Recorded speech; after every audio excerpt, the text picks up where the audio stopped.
Ini adalah momen bersejarah bagi Vatikan, Amerika Serikat, dan hubungan antara Aliasad dan Vatikan. Ketika untuk pertama kalinya dalam sejarah, seorang paus asal Amerika menggunakan kekuatan mimbar untuk menyerukan perdamaian di Myanmar. Pada 8 Mei 2025, asap putih membubung di atas Vatikan, menandakan terpilihnya paus baru, dan sebuah nama menggema di seluruh lapangan Santo Petrus. Paus Leo I yang ke-14. Paus Leo I yang ke-14 secara resmi telah mengambil perannya sebagai pemimpin Gereja Katolik. Dunia bersorak. Namun ribuan mil jauhnya, di sebuah pinggiran kota kecil di Illinois, seorang pria terdiam tanpa kata. Namanya John Prevost, dan paus yang baru saja terpilih itu adalah saudaranya. Sejujurnya, dia belum sempat mencerna semuanya karena sejak saat itu telepon, email, pesan, dan wawancara terus berdatangan tanpa henti. Jadi, rasanya belum benar-benar masuk ke hati, seolah tak nyata. Bagi dunia, dia adalah Paus Leo ke-14, tapi bagi John, dia hanya Rob. Anak laki-laki yang dulu menggelar misa pura-pura di ruang tamu mereka menggunakan kotak sepatu sebagai altar. Rob yang sama yang menjalani hidup sederhana dan rendah hati. Tidak pernah mengejar ketenaran. Sekarang, untuk pertama kalinya, John siap berbicara. Bukan untuk menjadi berita utama, melainkan untuk membagikan sisi dari saudaranya yang hanya diketahui oleh sedikit orang. Ini bukan tentang skandal atau rahasia. Ini tentang cinta, kenangan, dan kebenaran hening yang hanya bisa diungkapkan oleh seorang saudara. Hari ketika segalanya berubah. Itu adalah pagi biasa di pinggiran Illinois. Langit kelabu, aroma kopi menyebar di udara, dan hawa dingin yang membuat John Prevost meraih sweater lamanya. Di luar, lingkungan sekitar tenang, seperti hari kerja biasa, lainnya yang berlalu pelan. Ia tidak berniat menonton konklav kepausan. Jujur saja, ia nyaris lupa bahwa itu sedang berlangsung. Pemilihan paus baru terasa seperti sesuatu yang jauh, bagian seremonial dari dunia yang telah secara diam-diam dimasuki saudaranya, Rob, bertahun-tahun lalu. Sementara Rob pergi ke Roma, mengucapkan kaul, dan menghilang ke dalam pelukan gereja, John tetap tinggal di rumah. Ia bekerja di bidang konstruksi, membesarkan anak-anaknya, dan menghadiri misa di gereja kecil di ujung jalan. Ia selalu bangga pada Rob, tapi kehidupan mereka sangatlah berbeda. Namun, ada sesuatu yang menarik hatinya pagi itu. Mungkin hanya firasat. Mungkin tidak ada artinya. Tapi tanpa berpikir panjang, John menyalakan televisi dan mencari saluran yang menayangkan langsung lapangan Santo Petrus. Payung-payung warna-warni menutupi kerumunan seperti konfeti. Para reporter sibuk berspekulasi. Para kardinal berjubah merah berjalan dalam prosesi yang hikmat. John duduk tanpa sadar. Ada sesuatu yang terasa berbeda, atau mungkin terlalu pas. Dan kemudian, itu terjadi. Asap putih. Ia mencondongkan tubuh ke depan di kursinya. Jantungnya berdetak. Sekali, dua kali, lalu makin cepat. Ia tahu apa artinya, dan dunia pun tahu. Habemus Papam, seru sang kardinal dari balkon, suaranya bergema di tengah lapangan yang basah oleh hujan. John menyipitkan mata ke arah layar. Ia menahan napas, menunggu nama diumumkan. Nama itu tidak segera muncul. Keterlambatan itu membuat perutnya terasa mual. Ia hampir berdiri saat akhirnya terdengar. Leo Cortis Decimus Quartus. Paus Leo I ke-14, John berkedip ketika paus baru itu melangkah ke balkon. Bahasa Latin yang digunakan terdengar formal, seremonial, tetapi maknanya terasa seperti pukulan ke dada, karena Leo adalah Rob, saudaranya. Beberapa detik berikutnya terasa seperti dalam kabut mimpi. Ia tak bisa bergerak, tak bisa bicara. Matanya tetap terpaku pada layar ketika kamera menyorot sang paus baru yang melangkah keluar ke tengah hujan dengan tangan terentang. John mengenali wajah itu. Ia tumbuh bersama wajah itu, berbagi tempat tidur susun, bertengkar soal mainan, begadang, sambil berbisik soal gadis-gadis, impian, dan siapa mereka kelak. Kini, dunia memanggil saudaranya Bapa Suci. Kemudian, telepon berdering sekali, 2 kali, 3 kali. Tangannya gemetar saat meraih gagang. Sesaat ia berpikir membiarkannya masuk ke pesan suara. Tapi ada sesuatu dalam hatinya yang menyuruh untuk menjawab. Halo? Ada jeda. Lalu terdengar suara yang lembut, tenang, dan jelas suara Rob. Satu kata saja. Johnny. John memejamkan mata. Ada sesuatu di dalam dirinya yang retak. Bukan karena sakit, tapi karena takjub. Itu nyata. Ini bukan hanya berita. Saudaranya telah menjadi pemimpin spiritual bagi 1,3 miliar orang. Dan tetap saja saat itu dia masih Rob. Masih anak laki-laki dengan altar dari kotak sepatu. Masih saudara Johnny. Mereka tak banyak bicara setelah itu. Tak perlu. Keheningan itu penuh dengan emosi, bangga, tak percaya, dan sesuatu yang lain. Sesuatu yang sakral. John tahu saat itu. Hidupnya tidak akan pernah sama lagi. Saudara-saudara dari Dalton, Illinois. Sebelum Vatikan, sebelum jubah putih dan nama Latin, ada Dalton, sebuah pinggiran kota kelas pekerja kecil di luar Chicago. Di sanalah semuanya dimulai. Di jalanan sunyi tempat anak-anak bermain bola, sampai lampu jalan menyala, dan keluarga saling mengenal nama satu sama lain. Bagi John dan Rob Prevost, Dalton lebih dari sekadar rumah. Itu adalah tempat yang membentuk mereka. Masa kecil mereka penuh rutinitas, tradisi, dan iman. Rumah tangga keluarga Prevost adalah Katolik. Bukan hanya secara praktik, tetapi secara batin. Setiap minggu pagi dimulai dengan cara yang sama. Pakaian rapi, sepatu mengkilap, dan perjalanan tenang menuju gereja. Ibu mereka, Marian, adalah pusat segalanya. Seorang perempuan dengan keyakinan mendalam, mata lembut, dan kekuatan tak tergoyahkan. Ia hanya pirtinya, Yana hidup dalam imannya. Dan ia mengharapkan anak-anaknya melakukan hal yang sama. Bukan hal yang aneh jika ia menghentikan pembicaraan di tengah kalimat untuk berdoa Salam Maria, atau bertanya pada putra-putranya, "Sudahkah kamu mendoakannya?" Bahkan ketika mereka menghadapi masalah kecil sekalipun. Dia tipe wanita yang melihat kehadiran Tuhan dalam segalanya, matahari terbenam, lutut yang lecet, bahkan musim dingin yang menusuk. Dan dalam diri Rob, dia melihat sesuatu yang lebih, sesuatu yang istimewa. John masih ingat betul bagaimana Rob, bahkan saat masih anak-anak, akan menata altar di ruang tamu menggunakan taplak putih dan tempat lilin terbaik milik ibu mereka. Ia pura-pura mengadakan misa dengan keseriusan yang tak tertandingi, membisikkan frasa dalam bahasa Latin yang ia hafal dari gereja. Awalnya, John mengira itu hanyalah permainan. Hingga suatu hari, ia melihat bagaimana Rob berdiri begitu tenang, dengan fokus yang sangat dalam. Itu bukan pura-pura, itu ada tujuannya. Mereka sangat dekat, benar-benar tak terpisahkan, tapi menempuh jalan yang berbeda. John adalah anak laki-laki yang sering terluka, selalu di luar rumah membangun sesuatu dengan tangannya. Rob lebih pendiam, tertarik pada buku, keheningan, dan pertanyaan yang terlalu besar untuk usia mereka.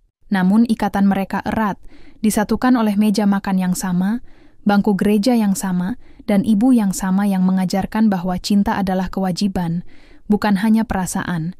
Disiplin adalah bagian dari ritme harian mereka. Pekerjaan rumah sebelum bermain, PR sebelum menonton televisi.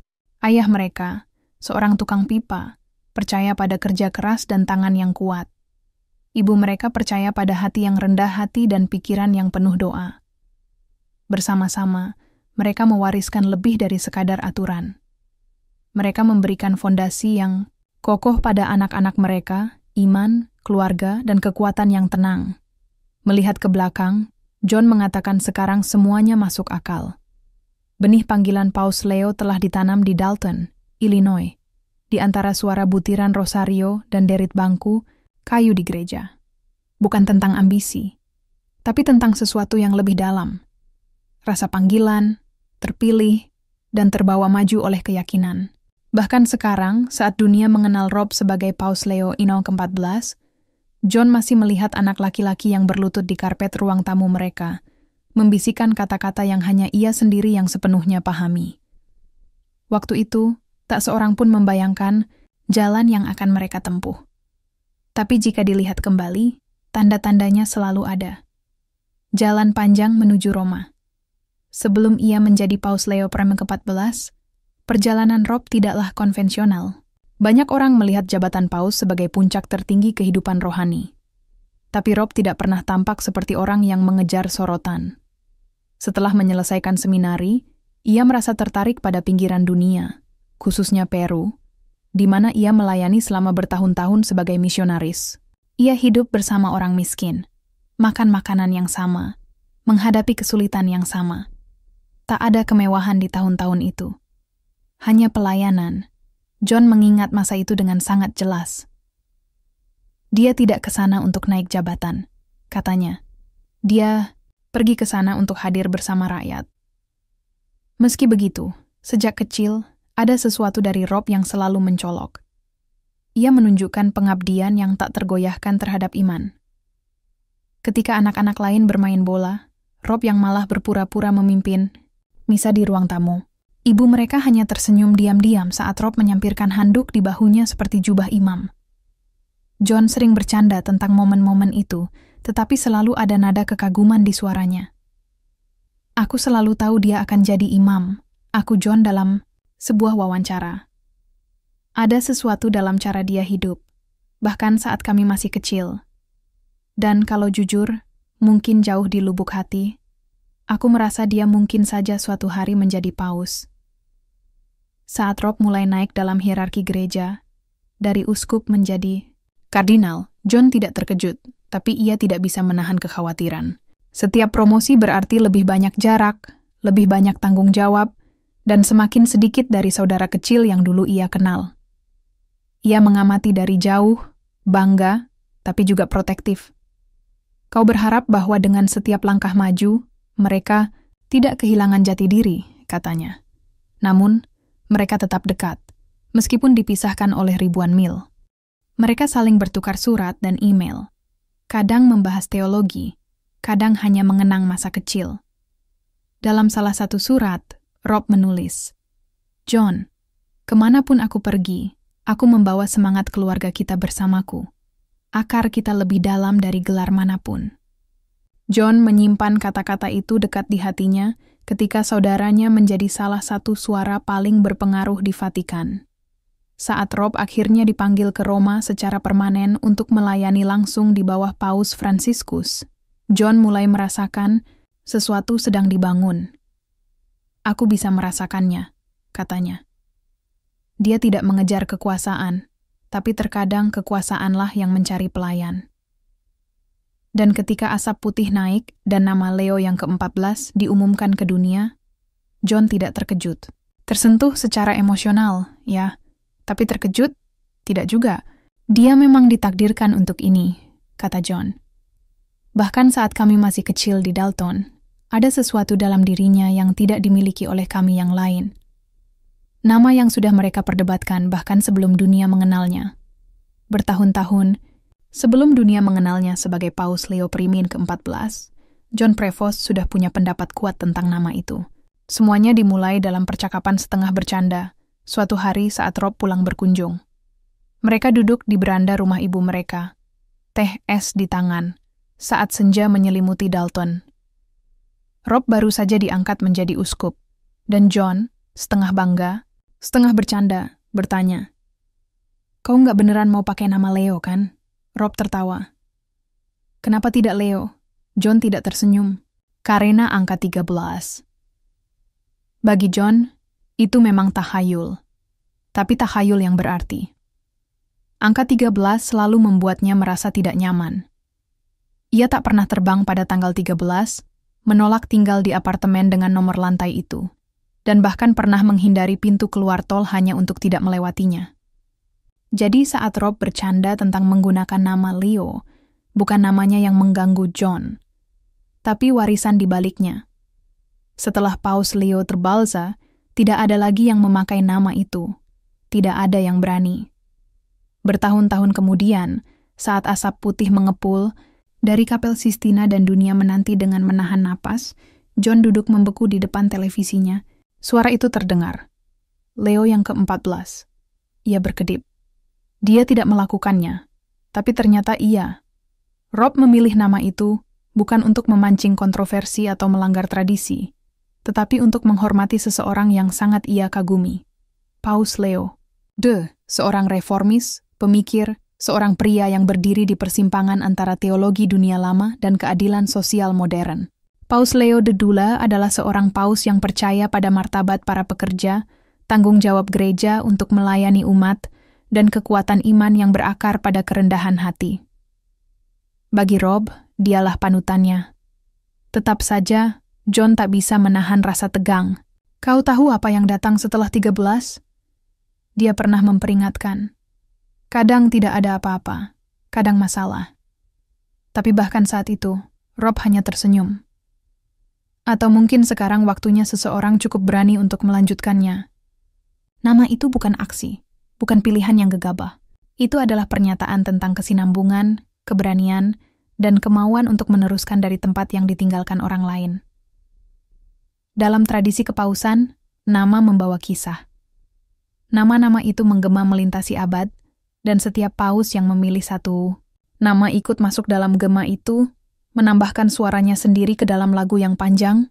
Bagi John, nama Leo ke-14 masih merupakan sesuatu yang sedang ia pelajari untuk diucapkan tanpa ragu. Masih terasa aneh mendengar dunia menyebut saudaranya dengan gelar yang begitu syarat sejarah. Tapi ketika ia mendengarnya sekarang, ia mendengar lebih dari sekadar tahayul. Ia mendengar warisan. Ia mendengar tujuan. Dan jauh di dalam hatinya, ia mendengar dua saudara laki-laki di beranda rumah, berdebat soal nama seolah mereka masih anak-anak. Seorang paus yang masih terasa seperti misionaris, John Prevost, suka berkata bahwa meskipun sekarang saudaranya mengenakan jubah putih, di dalam dirinya tetaplah anak laki-laki yang dulu berjalan tanpa alas kaki, menyusuri Dalton setelah memberikan makan siangnya kepada orang lain.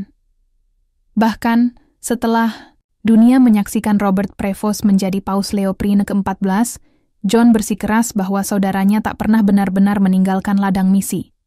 Orang-orang berpikir bahwa menjadi paus akan mengubahmu, kata John sambil tersenyum mengerti. Tapi hati Rob tetap tertanam di Peru. Ketika kamera tidak menyala, Paus Leo masih menyempatkan diri menulis kepada umat paroki lamanya. Ia masih mengingat nama-nama mereka. Ia menanyakan cucu-cucu mereka. Ia mengirim hadiah kecil ke kantor. Pers Vatikan.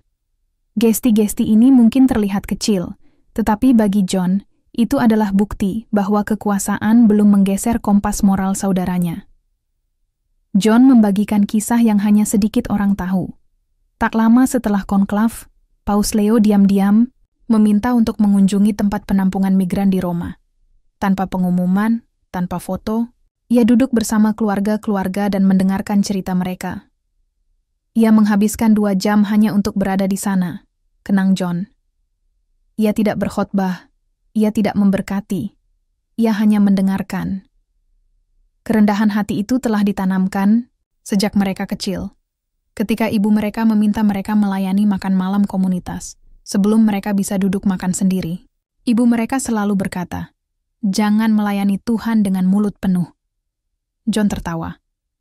Rob benar-benar mengambil itu ke hati. Namun John juga tahu bahwa tidak semua orang memandang saudaranya dengan cara yang sama. Para pengkritik berbisik bahwa Leo ke-14 terlalu lembut, terlalu idealis. Beberapa bahkan mengatakan ia tidak memiliki keagungan seperti para paus masa lalu. Tapi bagi John, itu adalah lencana kehormatan. Ia tidak pernah ingin menjadi pangeran, katanya. Ia ingin menjadi pelayan. Itulah cara dia memimpin di Peru. Dan itulah caranya memimpin sekarang. Ada sikap perlawanan yang tenang dalam cara Paus Leo ke-14 menjalankan perannya. Sebuah penolakan untuk terbawa arus oleh ritual berlapis emas atau birokrasi yang jauh dari umat. Ia masih membaca surat tulisan, gung tangan. Ia masih berjalan kaki meski bisa saja diantar dengan mobil. Ia masih memberi lebih banyak daripada yang ia simpan. Bagi John, penolakan konstan untuk berubah menjadi orang lain, inilah yang paling mengejutkannya. kau kira menjadi paus akan mengubah seseorang, katanya. Tapi saudaraku, dia hanya mengenakan sepatu yang berbeda dan terus melangkah. Kata-kata John telah mengguncang seluruh komunitas religius. Banyak yang percaya bahwa menjadi paus pasti mengubah seseorang secara mendasar, bahwa tak ada kardinal, seberapa pun rendah hati dan membumi, yang bisa menolak godaan kekuasaan dan tetap setia pada dirinya. Tapi John telah menunjukkan bahwa kenyataannya sangat berbeda. Menjadi paus tidak mengubah seorang kardinal. Itu hanya memperbesar apa yang sudah ada di dalam hatinya. Dan meskipun tekanan yang ia hadapi begitu besar, dan akan terus begitu hingga akhir hayatnya, di dalam hati Robert Prevost hanya ada ruang untuk kasih. Tekanan dari dunia luar. Menjadi saudara dari paus bukanlah sesuatu yang bisa kau siapkan.